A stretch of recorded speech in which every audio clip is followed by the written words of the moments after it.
रीट हिंदी भाषा शिक्षण विधियां और टेस्ट नंबर दूसरा है आज का टेस्ट है रीट 2018 लेवल 2 भाषा फर्स्ट और सेकंड।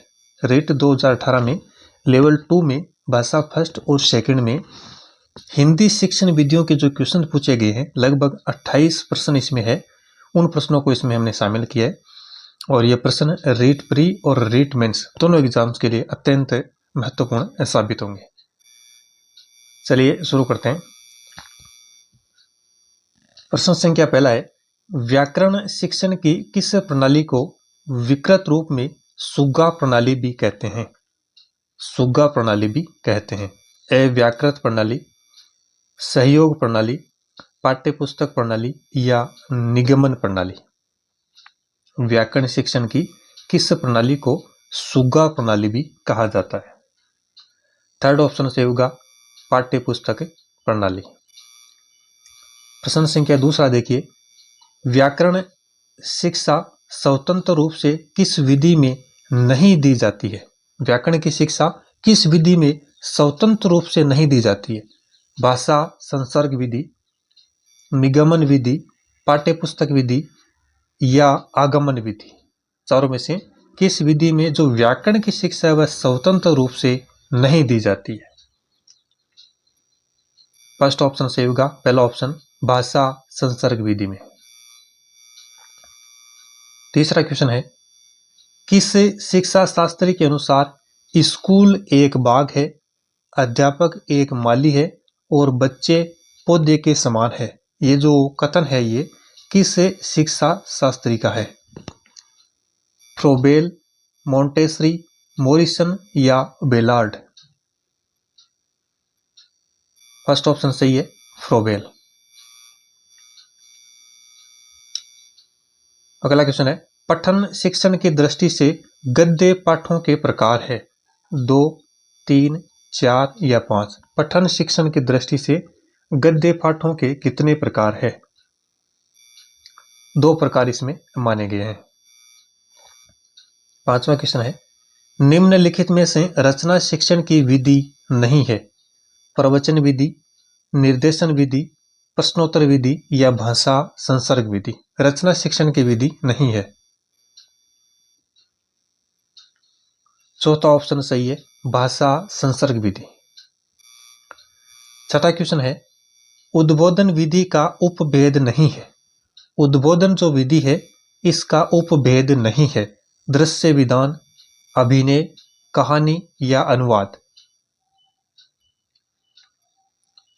फोर्थ ऑप्शन इसमें से होगा चौथा ऑप्शन अनुवाद। सातवां क्वेश्चन है, बुलेटिन बोर्ड है क्या है? सर्वे सामग्री, दृश्य सामग्री, दृश्य या सर्वे सामग्री या कोमल सामग्री? बुलेटिन बोर्ड इस प्रकार की सामग्री है। सेकंड ऑप्शन होगा इसमें दृश्य सामग्री। बुलेटिन बोर्ड दृश्य सामग्री है। प्रश्न संख्या 8वां देखिए, लिखित सामग्री को मन ही मन बिना आवाज किए चुपचाप पढ़ना कहलाता है? सस्वर वाचन, अनुकरण वाचन, मौन वाचन या संवेद वाचन? ऑप्शन नंबर थर्ड से होगा तीसरा ऑप्शन मौन वाचन।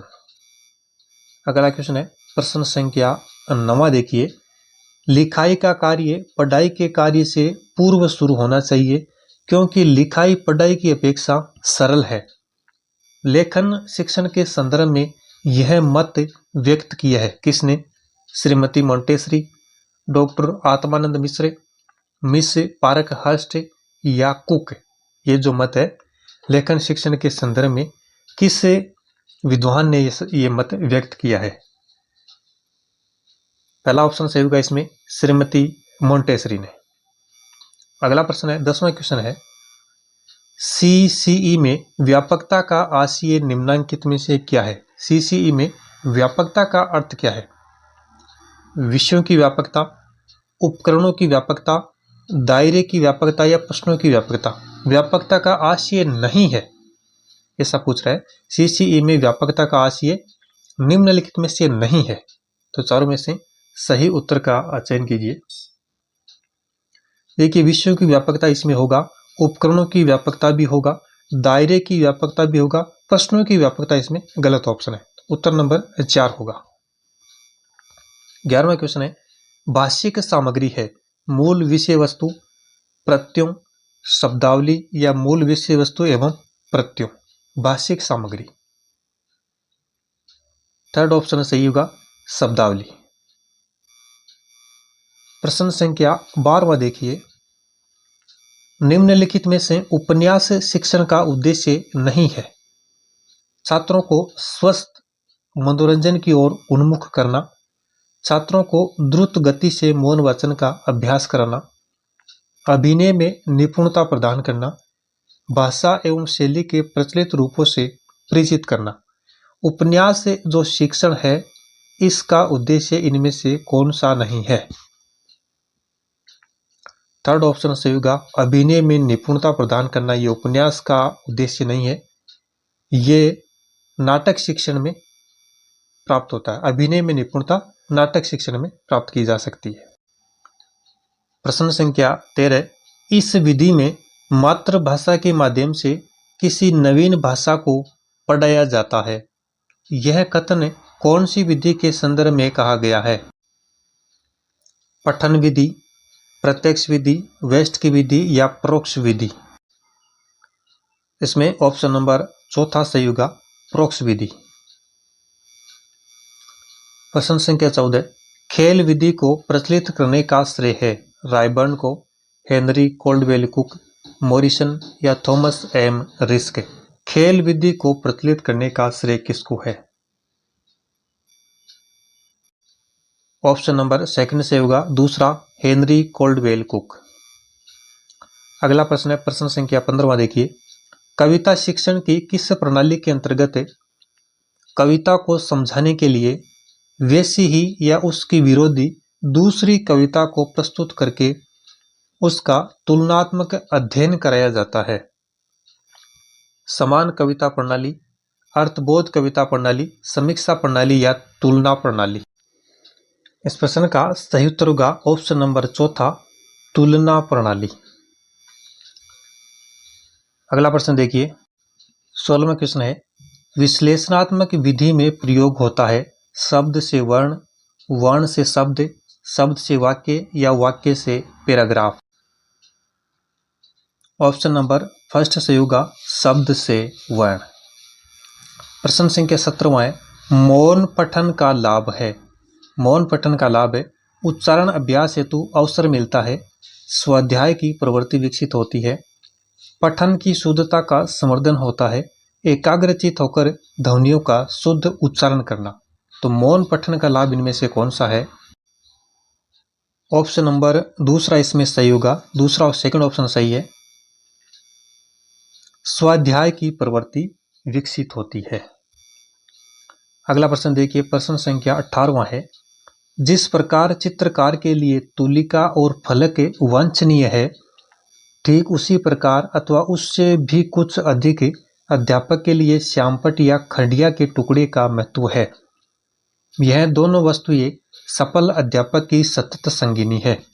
ये जो कथन है किस विद्वान का है? पंडित सीताराम चतुर्वेदी, MP मुफात, E.B. वेस्ले या रायबर्न। किस विद्वान का ये कथन है? फर्स्ट ऑप्शन सही होगा पहला ऑप्शन पंडित सीताराम चतुर्वेदी। 19वां क्वेश्चन देखिए, भाषा की दृष्टि से रचना के कितने रूप है? 2, 3, 4 या 5। ऑप्शन पहला सही होगा 2 रूप। 20वां क्वेश्चन है, कविता शिक्षण की प्रश्नोत्तर प्रणाली को और किस नाम से जाना जाता है? व्याख्या प्रणाली, खंडान्वय प्रणाली, शब्दार्थ कथन प्रणाली या व्यास प्रणाली। ऑप्शन इसमें दूसरा सही होगा खंडान्वयन प्रणाली। 21वें क्वेश्चन देखिए, B.S. ब्लूम ने शिक्षा में कौन सा नवीन उपागम दिया है? हर्बर्ट उपागम, मूल्यांकन उपागम, RCEM उपागम या मॉरिसन उपागम। B.S. ब्लूम ने।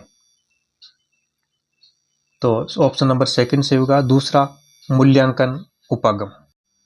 अगला क्वेश्चन देखिए 22वां, वर्तनी की विधिवत शिक्षा का ज्ञान किस स्तर पर हो जाना चाहिए? वर्तनी की विधिवत शिक्षा का जो ज्ञान है किस स्तर पर हो जाना चाहिए? प्राथमिक स्तर, उच्च प्राथमिक स्तर, माध्यमिक स्तर या उच्च माध्यमिक स्तर। ऑप्शन पहला सही होगा इसमें, प्राथमिक स्तर।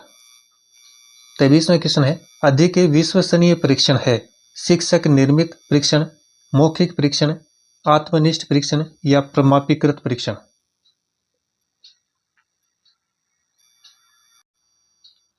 ऑप्शन चौथा सही होगा, प्रमाणीकृत परीक्षण। 24वां क्वेश्चन देखिए, एक अच्छे मूल्यांकन की विशेषता नहीं है वैधता, वस्तुनिष्ठता, आत्मनिष्ठता या व्यापकता। एक अच्छे मूल्यांकन की विशेषता नहीं है, तो वैधता भी होती है, वस्तुनिष्ठता भी होती है, व्यापकता भी होती है। तीसरा ऑप्शन इसमें गलत है, आत्मनिष्ठता नहीं होती, थर्ड ऑप्शन। अगला क्वेश्चन है 25वां, भाषा में निदानात्मक परीक्षण वह परीक्षण है जिसके द्वारा अनुसंधानकर्ता छात्र के भाषागत दोषों को खोजता है जो अपने स्कूल के विषय में सामान्य प्रगति नहीं कर पाते हैं। उपयुक्त परिभाषा किसके अनुसार है? बाइती, सोनेल, क्रोनबेक या एस रावत। ये जो परिभाषा है किस विद्वान की है? सेकंड ऑप्शन सही होगा इसमें, सोनेल। 26वां क्वेश्चन है, किसी बड़ी वस्तु के छोटे नमूने को कहते हैं? प्रतिमूर्ति, चित्र, वास्तविक पदार्थ या ग्रामोफोन। किसी बड़ी वस्तु के छोटे नमूने को क्या कहा जाता है? तो फर्स्ट ऑप्शन सही होगा, प्रतिमूर्ति। अगला प्रश्न है 27वां प्रश्न, वस्तुनिष्ठ प्रश्न का प्रकार है? आलोचनात्मक प्रश्न, विश्लेषणात्मक प्रश्न, मिलान प्रश्न या व्याख्यात्मक प्रश्न। वस्तुनिष्ठ प्रश्न का प्रकार इनमें कौन सा है? देखिए ऑप्शन नंबर थर्ड से होगा, मिलान प्रश्न। और अंतिम 28वां क्वेश्चन है, एक बालक जरूरत से ज्यादा अपने आप को असमर्थ समझ रहा है, हीन भावना ग्रंथि से पीड़ित है और आत्मविश्वास खो बैठा है। एक शिक्षक होने के नाते आप उसका उपचार किस प्रकार से करेंगे? फर्स्ट ऑप्शन है, परिवार को सूचना देकर, सहानुभूतिपूर्ण व्यवहार, दंड देकर या मित्रों के साथ घूमने की प्रेरणा। तो एक शिक्षक का इसमें क्या रोल होगा, किस प्रकार से बच्चे की सहायता करेगा या उपचार करेगा? ऑप्शन सेकंड इसमें बेस्ट होगा, सहानुभूतिपूर्ण व्यवहार से। तो ये कुल 28 प्रश्न थे। रीट 2018 में लेवल 2 में भाषा फर्स्ट और सेकंड में ये प्रश्न पूछे गए थे।